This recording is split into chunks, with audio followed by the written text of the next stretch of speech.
This week's parasha is Parashat Yitro. Parashat Yitro is a major parasha in the Torah because it has Matan Torah, a monumental event. Before Matan Torah, first Yitro comes to Bnei Israel. He hears about all the miracles that Hashem did, and he wants to join them. He brings Moshe his family. He gives Moshe some advice. And then we see Bnei Israel start to prepare for Matan Torah. Hashem speaks to Bnei Israel. There's the crazy revelation, there's thunder, there's lightning. We hear the Aseret HaDebrot from Hashem's mouth, and it is a really monumental parasha and a really monumental moment. And I kind of expect the parasha to end after the Aseret HaDebrot, because that's it. Like, let's end it on a high note. Next week in Parashat Mishpatim, you could tell me all the details, you could tell me all the other stuff, but it doesn't end that way. Right before the parasha ends, Hashem gives Moshe a few more mitzvot, and I think that we should figure out why they're there, what Hashem is trying to tell us, and what lesson it has for our lives. So in the Maftir in Parashat Yitro, in Perek Kaf Pasuk Yoter, it says, "Vayomer Hashem el Moshe, Ko tamar el bnei Israel, atem reitem ki min hashamayim dibarti mechem."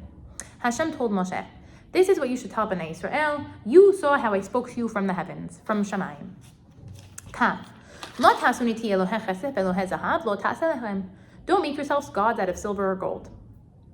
Pasuk Kaf Aleph. Mizbach adama ta'aseh li v'zabachta alav et olotecha ve'et shelamecha ve'et tzoncha ve'et bekarecha b'chol makom asher azkir et shemi abo elecha u'berachticha. You should make for me an altar out of earth, and you should sacrifice all of your sacrifices on it, and wherever you mention my name, I'm going to come and I'm going to bless you. Kaf Bet. Ve'im mizbach avanim ta'aseh li lo tebnei eten gazit ki harbecha henafta aleha b'techalaleha. And if you want to make for me an altar at a mizbeach out of stones, you should not cut the stones with a sword. Pasuk Kaf Gimel. Ve'lo taleh b'ma'alot al mizbechi asher lo tigale ervatecha alav. And when you come up to my mizbeach, to my altar, you shouldn't go up steps. You should go up a ramp, because I don't want you to see your erva. I don't want you to uncover your nakedness when walking up the steps. I feel like this is very random to have after the Aseret HaDebrot. I feel like the Aseret HaDebrot was like, wow, we're over here, we're talking to Hashem, we hear Hashem's voice, and now what's going on here? What are these mitzvot about? So let's see. First, Hashem said, don't make other gods. Okay, so don't make avodah zarah. And then Hashem said to make an altar, and if we make it out of stones, we can't use a sword. And the reason why we can't use a sword is because the sword symbolizes death, right? And death is the opposite of life. It's the opposite of what we associate with God. And so when Hashem is saying not to use a sword, Hashem is saying to associate our relationship with Hashem with positive things. And the last one, when we walk up the steps, we can't show erva. So rabbis actually say that these three mitzvot that Hashem mentions here are actually the big three. The three yahareg v'al yavor. You get killed for these. If somebody asks you to violate one of these three mitzvot, you die for them, as opposed to transgressing them. And so first we saw avodah zarah, and then not using the sword, that's a hint to shefichut damim, not murdering. And then going up a ramp and not steps so that you don't uncover nakedness is giloy ariyot, inappropriate relationships. And so some rabbis say that these three mitzvot are mentioned to hint to the three yahareg v'al yavor, the three major mitzvot in Judaism. They were not really mentioned in the Aseret HaDebrot, so we're mentioning them here before the end of the parasha. And that's a great answer, and I really like it, and it's amazing, and it fits together perfectly. But I have another answer that's actually found kind of in Rashi.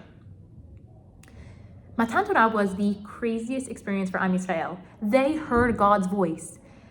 And when you have crazy spiritual experiences like that, what do you do as the next step?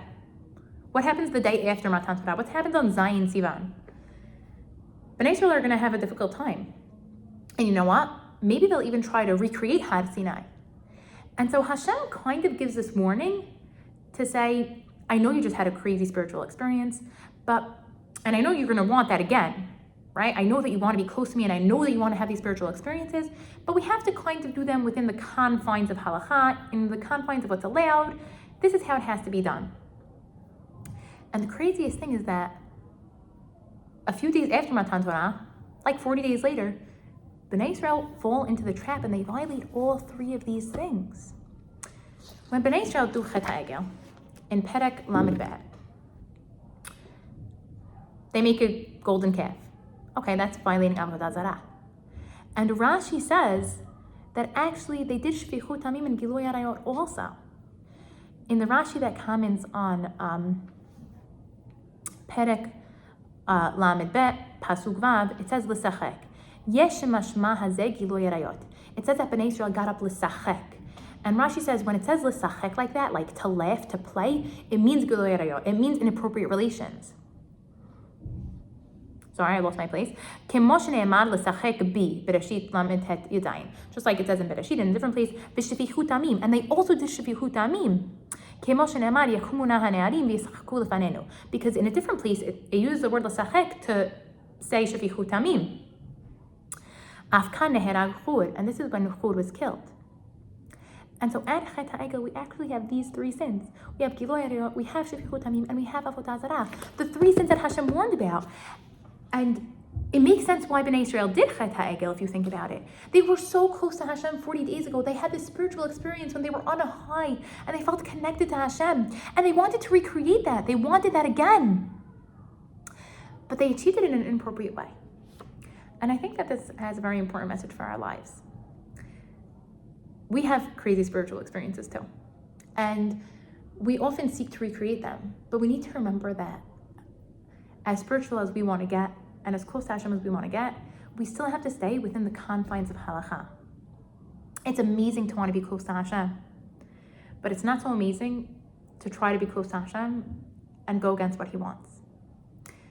And so we reviewed what happened in Parashat Yitro. We saw Ma'amad Har Sinai, and we saw the three kind of random mitzvot that come at the end.